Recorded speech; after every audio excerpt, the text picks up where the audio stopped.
嗨，大家好，我是坦平叔。今天是2025年6月11号。这一期咱们继续聊一聊汽车行业。最近汽车行业的新闻特别多给人一种感觉就是汽车行业是山雨欲来风满楼6月10号晚上20点整，广汽集团打响反内卷第一枪。什么叫反内卷其第一枪呢？就是汽车行业这个主机厂商纷纷承诺将供应商的支付占期缩短到60天。广汽集团承诺将供应商占期缩短至不超过60天。随后一汽集团、东风汽车、赛力斯、吉利汽车和长安汽车先后宣布将供应商占期缩短至不超过60天。一场针对汽车行业内卷乱象的标志性反击，在6月10日晚骤然发生后，于11日持续升级。吉利汽车、比亚迪汽车、奇瑞集团、小鹏汽车等更多重磅车企迅速跟进，纷纷宣布将供应商支付占期统一至60天内，以实际行动加速产业链资金周转效率，共建高质量可持续产业生态。这个被视为不仅是对供应商压力的正面回应，也是被视为行业在经历了残酷的价格战后，寻求回归健康生态，开启价值战的重要信号。中国汽车产业正从无序竞争走向协同发展，共同维护公平竞争秩序，推动行业高质量发展。当然这个是媒体的说法。广汽集团是6月10号晚上8点发了一个郑重承诺，直接将供应链的健康与产品的高安全、高品质挂钩，强调不超过60天的供应商占期是其一贯坚持的原则，意在实际行动保障供应链资金的高效周转，展现了其作为头部企业的责任与担当。几分钟以后中国一汽紧随其后，从国家战略和央企责任的高度出发，承诺60天付款，并详细阐述完善机制、优化流程、技术赋能3大具体措施，通过数字化工具对付款全流程实施监控，确保承诺能够精准落地。紧随其后是东风汽车，同样作为行业的国家队，明确将支付占期统一至60天内，是响应国家政策、发挥产业链链长作用的具体体现。1个小时以后赛力斯发声，轮到赛力斯发言的时候他已经是新能源势力的一个代表。赛力斯的倡议不仅重申其正常货款占期60天的一贯做法，同时呼吁行业加强自律，共同维护新能源汽车来之不易的发展成果。此举也代表着这股反内卷的清风正从传统车企吹向整个汽车行业。广汽集团的郑重承诺广泛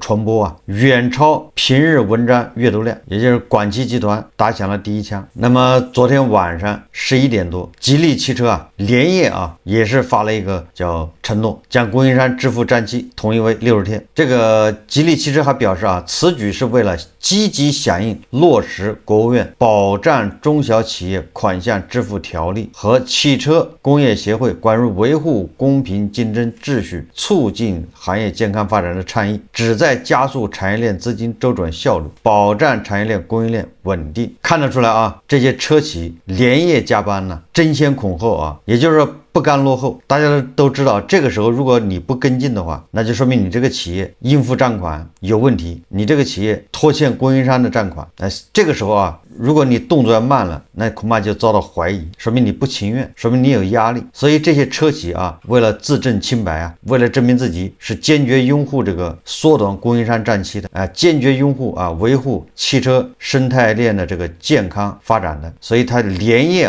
都在对外承诺。据这个吉利夜里发表声明之后6月11日凌晨也就是今天早上1点半，你说典型的不在加班吗？说好了对吧，不能卷，不能加班，他夜里1点半这个比亚迪汽车发布声明，你说你6月11号早上9点半发不行吗？大家踏踏实实上班。他不，他6月11号早上1点半，凌晨1点半，比亚迪汽车发布声明，将供应商支付占期统一至60天内。比亚迪也表示此举是为落实国家家及相关部委就保障产业链供应链稳定、促进汽车产业高质量发展作出一系列部署要求，助力中小企业健康发展。比亚迪承诺将以切实行动推动中国汽车产业高质量发展，并通过技术创新与管理优化，携手上下游伙伴，共同推动中国汽车产业行稳致远。这还有啊，这个如果说比亚迪啊、吉利这些是夜里加班，那么还有早起上班的，因为它这个时间点啊，不能说是夜里。6月11号早上7点58分，奇瑞集团宣布将供应商支付账期统一在60天内啊。这个奇瑞集团说法啊，跟比亚迪、吉利差不多啊，都是坚决贯彻落实近期工信部、国资委等国家部委就保障产业链供应链稳定、促进汽车产业高质量发展做出一系列部署要求。这个奇瑞更有意思啊，他是6月11号早上，对吧？7点58分发的，但是他说啊，他这个决定是从6月10号就开始执行，这个给这个供应商啊，这个产业链上下游的这供应链上的企业一个惊喜啊。那后面啊，今天的早上8点54分，小鹏汽车作为这个造车新势力啊，第一个响应，通过微博网页版宣布将支付账期统一至60天内。这个非常有意思啊，这给人感觉啊，像是一个老师布置作业，这些车企都接力承诺啊，像接力比赛呢。不知道大家有没有关注到啊？这些车企啊，都提到了工信部啊，都提到了一些这个什么保障中小企业款项支付条例，什么关于维护公平竞争秩序、促进行业健康发展的倡议。首先一个，这些企业整齐划一，都卡在60天账期，没有哪个企业说我是45天，所以60天账期一定是主管部门呢统一画的一条线。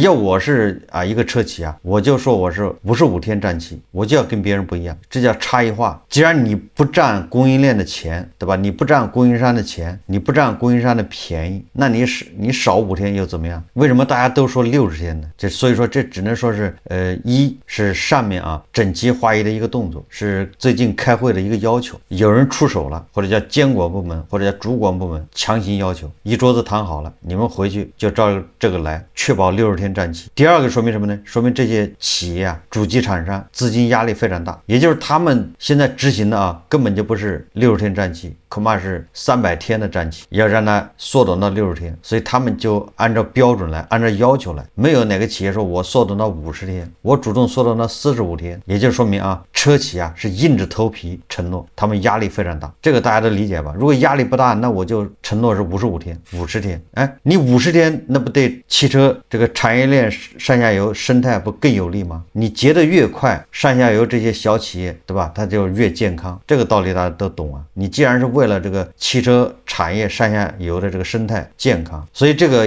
大家要读出这种感觉啊。另外一个不同寻常的地方啊，这个国务院颁布的保障中小企业款项支付条例，这个是2025年3月发布，6月1日起实施。这个条例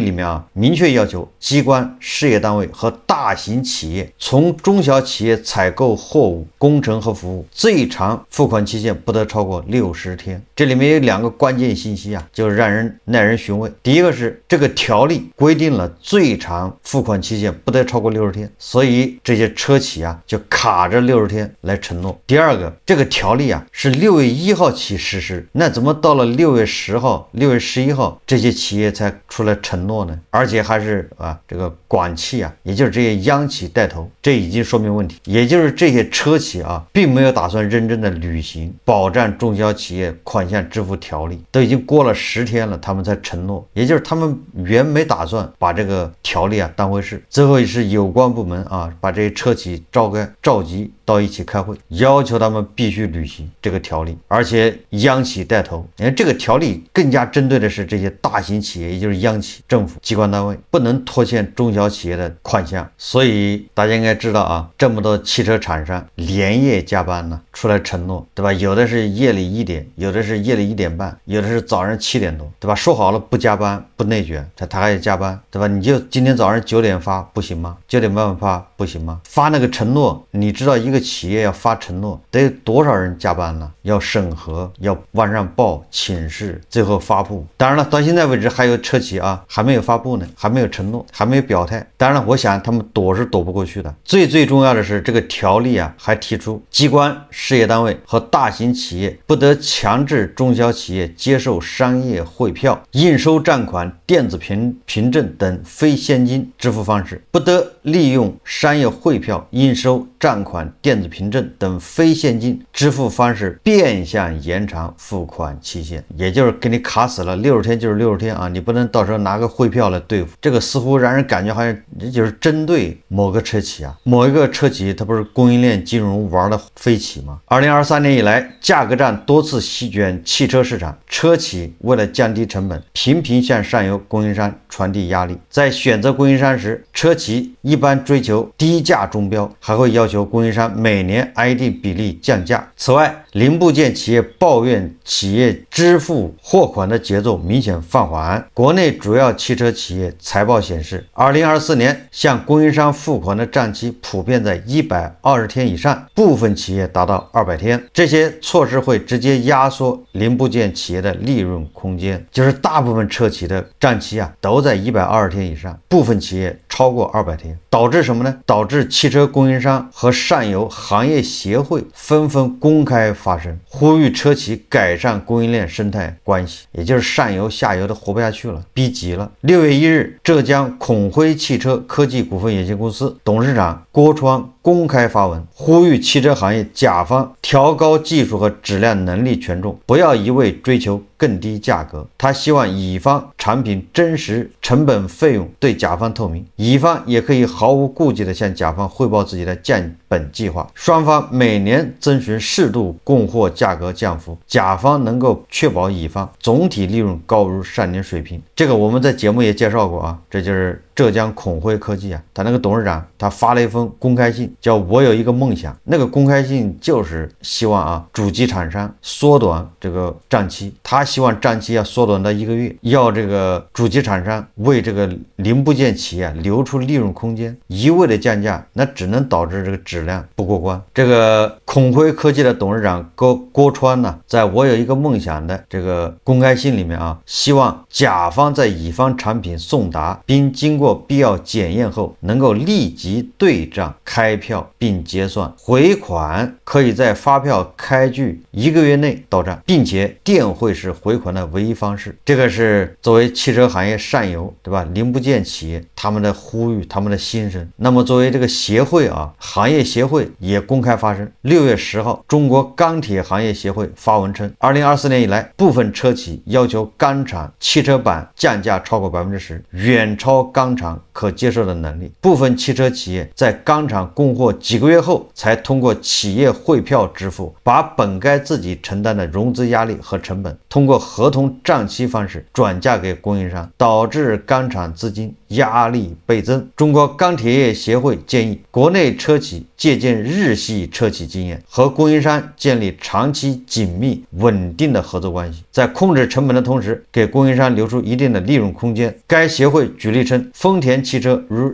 钢铁企业日本制铁会定期谈判调整价格，这种采购模式可以确保成本的合理性以及市场波动下的稳定性。这个咱们在节目里面也说过，就是日本的汽车业它跟它的上游下游都互相参股，也就是你中有我，我中有你，一荣俱荣，一损俱损。所以这些主机厂商呢，他会主动考虑到上下游的利润、上下游的健康，因为这个就直接涉及到它，这就是共同发展。这里面我要谈一谈我对这么多车企啊纷纷出来承诺把账期控制在60天，我对这个一个看法啊，它说明什么问题呢？首先，有很多网友恐怕还记得，我在去年年底我就说了，2025年是应收账款暴雷之年。这个没有什么太大的或者太详细的数据支持啊，这只是我个人的一个感觉。什么感觉呢？就是恒大暴雷已经3年多了，恒大的2万亿，融创的多少万亿，碧桂园的多少万亿，这些暴雷房企那些应付账款，就是对应的就是别的供应商山的应收账款，而这些暴雷企业已经拖了3年，不死不活，既不破产清算，对吧？也救不活，那就相应的啊，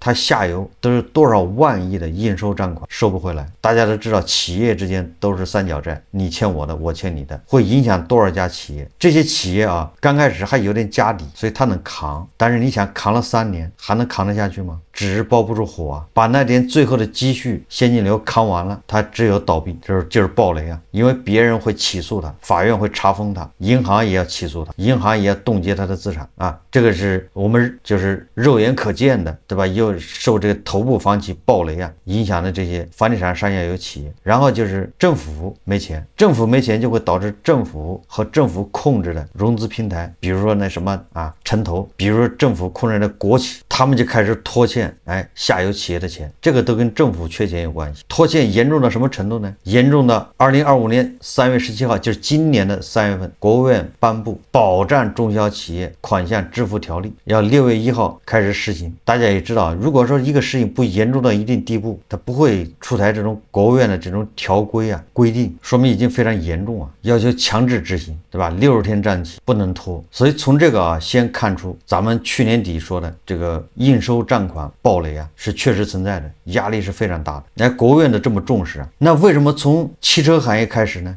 大家都看到了吗？是这些头部车企啊，纷纷出来承诺，没看见哪个房地产企业出来承诺吧？这是国务院出台的这个中小企业这个支付保障条例啊，这个又不是针对这个汽车行业的，怎么全是清一色的汽车行业出来承诺呢？啊，怎么家电行业没出来承诺呢？房企也没出来承诺，那房企更严重啊！说明什么啊？说明最近这个汽车行业压力更大，对吧？这个大家应该能感受到啊，最近汽车圈的压力火药味特别浓，无论是反内卷，还是反无序价格战，还是现在要求这个缩短账期，对吧？刀都砍向这个汽车行业，反过来就说明汽车行业竞争非常激烈。达摩克里斯之剑就是产能，对吧？产能太大，现在导致库存呢已经创新高。那在这种情况下，监管部门不出手不行了，其他行业都在观望，都在阳奉阴违。现在是先汽车行业表态。大家也知道啊，对车企账期承诺能不能真的兑现，这个肯定不是一个条例能解决的，也就是实际执行过程中啊，那肯定是千差万别。你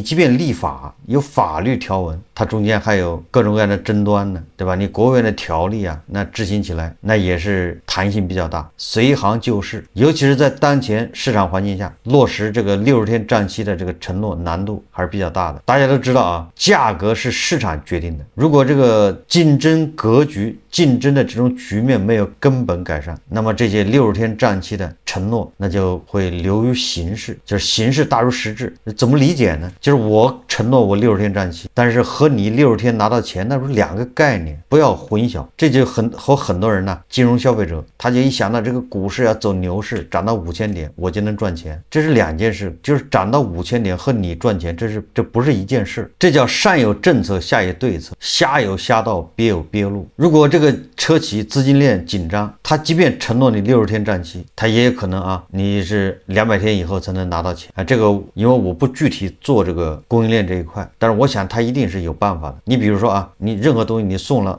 我这个流程是肯定是企业先给你发一个什么供货单之类的，那合同肯定是早就签好了，对吧？框架协议都签好了，然后让你某年某月某日送一批货过来，你送来之后，人家要入库啊，入库要检查呀，对吧？这些凭证，这结算的凭证非常多啊，对吧？什么时候入库的？入库的你合不合标准呢？你入了库之后，你这玩意送的都是残次品，我用不了啊，或者我用了多少，对吧？你给我运来1万件东西，我这1个月下来我只用了100件，它还有个结算，就是双方还有个对账，对完账之后，那不也涉及到开票，对吧？你得给我把票开过来啊，我再去财务请款呢，最后我再把钱给你汇过去啊，这中间要2个月，对吧？你把票开过来之后，一切都妥了，我再等2个月60天，我把钱给你汇过去。特朗普就这么玩的，对吧？特朗普在竞选总统之前已经说了24小时停火，俄乌战争啊，他当总统24小时停火，这不就和60天账期是一个道理吗？后来特朗普的解释是什么？我也没说从什么时候算起，对吧？这个大家都知道啊，一国总统都是这样，那你说还能指望这个车企他的承诺管什么用吗？60天账期他也没说从什么时候算起，对吧？即便从什么时候算起，那解释权也在他嘴上，他有解释权。那有人就说了，那这个60天战期不是啥用也没有？错了啊！60天战期这个事情对汽车产业链上下游不一定有什么实际的好处，但是对汽车品牌、对整机厂家啊，对这些汽车厂家，那是实实在在的一道紧箍咒啊！这就是我对这么多车企啊连夜承诺60天战期我的一个根本看法，实际上就是标志着这些车企竞争更加加剧，勒在脖子上的绳子越来越紧，这个像极了房地产行业的3条红线。当然我们不能一一对应啊。2020年8月份，主管部门对房地产企业融资画出了3条红线，一个资产负债率、现金短债比、净资产率。这个3条红线一画，当时很多人都不知道有什么用，实际上就是勒紧了房企的脖子，让它融资变得比较困难，也就是按照这个政府的说法，那就是变得规范，降低风险。那实际上汽车行业的3条红线来了，第一个就是叫反内卷，就是不能打价格战，有关部门已经把这些厂商叫去开会，你不打价格战，实际上就不让人家痛快的卖车，不能痛快卖车就不能痛快的回款，这是第一个啊。第二个就是60天战期，60天战期你可以理解成主管部门要求车企不能占用供应商的钱，这还不是跟融资有关吗？本来这些车企是痛痛快快的占供应商几千亿，对吧？占他3个月、5个月、6个月，有的占他1年。你看那个主流的车企那应付账款多少都是几千亿的。那现在让你缩到那60天，说白了就是让你把钱要退出去，赶紧付出去，你不能再占用供应商的钱。那你说现在哪个车企有那么多富裕的钱往出付呢？也就是咱们狭义的理解那就是有关部门要求这些主流车企你比如说某迪，它的应付账款大概3000多亿、4000亿，按照60天战期的话，那至少你现在得付出去1000亿，对吧？你要少占1000亿，你说他哪来的1000亿？没有富裕的钱呢，那他就慢慢挤，是不是勒在脖子上的绳子又紧了？这边不让你打价格战卖车，那边让你把供应商的钱赶紧付了，进水的管子给你拧上了，出水的管子给你开大了，这难道是好事吗？这个就跟俄乌战争一样，这个欧盟开战以来这已经第16轮、17轮、18轮制裁了，你感觉好像每一轮都没用，但是他就这么往上加，往上加，你也不知道哪一轮呢就把低保老人，对吧，给勒死了，窒息而死。就他的力度是慢慢加大，3条红线颁布以后整整过了1年，恒大暴雷。所以这个60天战期，也就是缩短战期，然后禁止打价格战，这个某种程度上就是汽车行业的3条红线。保障中小企业款项支付条例并不是特指汽车行业，但是是汽车行业反应最大，这本身就说明问题。所以我说汽车行业真是山雨欲来风满楼这也是为什么这个主要汽车厂商现在是火药味越来越浓，捉对厮杀呀。因为现在已经进入了有你没我，有我没你的这种地步，市场只有那么大，而且汽车行业的竞争比房地产的竞争那要大得多得多得多。因为房地产还属于本地属性汽车这东西可以全国到处卖赢家通吃，所以这个汽车行业的竞争它这个惨烈程度远超房地产目前的汽车行业有点像2020年的房地产行业，也是这个暴雷前夜。好，这期节目我们就聊到这里，感谢大家收看。如果喜欢我的节目，欢迎订阅转发，也可以在下方留言评论，谢谢大家。